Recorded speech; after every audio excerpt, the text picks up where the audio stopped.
Magandang umaga po sa inyo mga trivia at welcome po sa aking YouTube channel. Kamusta na po kayong lahat? Ngayon po ay Election Day 2025. Ito na po, nakaboto po tayo. Maaga po tayo pumila pero ngayon lang din po tayo natapos ng ating pagboto, yung mga pag-shade sa ating mga inihalal na kung saan ay sana ay maging maayos at mapayapa ang ating eleksyon po ngayon.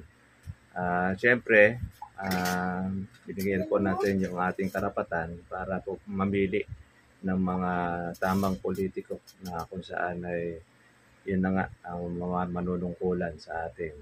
Kaya yun po mga katrivia, tayo po ay rest day po ngayon. Hindi po tayo nakapasok po sa ating pong kalamansian dahil election day. Dito na po tayo mga katrivia po sisili po ng ating kalamansi farm. Ganun pa mga, kamusta na po kayong lahat? Sana po ay nakaboto na rin po kayo. Lalo na po yung mga senior citizen, ay napakainit, lalo na po sa pila. Dito naman po sa amin ay mapaya po naman po ang naging eleksyon dito sa aming barangay, Tablado. Siguro malalaman na lang po natin yan mamaya pong gabi. Kasi doon na po natin makikita kung sino po yung nanalo, etc. Maging sa senador, medyo saglit lang naman yan kasi automation lang naman po yung bilangan ukol po dyan.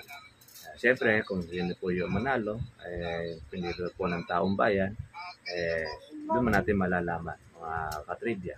Importante, sana yung pong mga gamit po sa ating pagsasaka ay mabigyan pansin ng pong mga bagong maluluklok na nauupo na yung pong mga mamahaling abono na nagagamit po ng mga magsasaka, mga insecticide.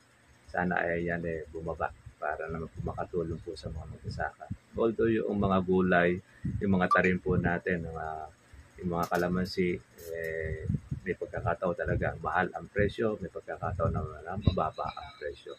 Parang gulay din po yan, pag marami po ang dating, mababa po ang presyo.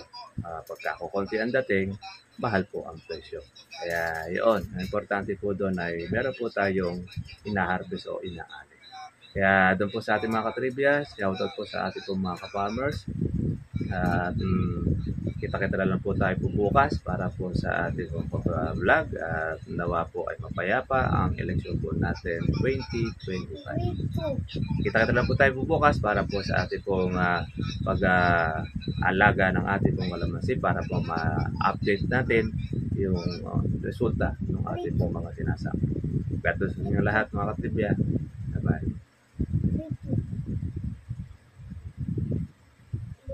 Nag-grade.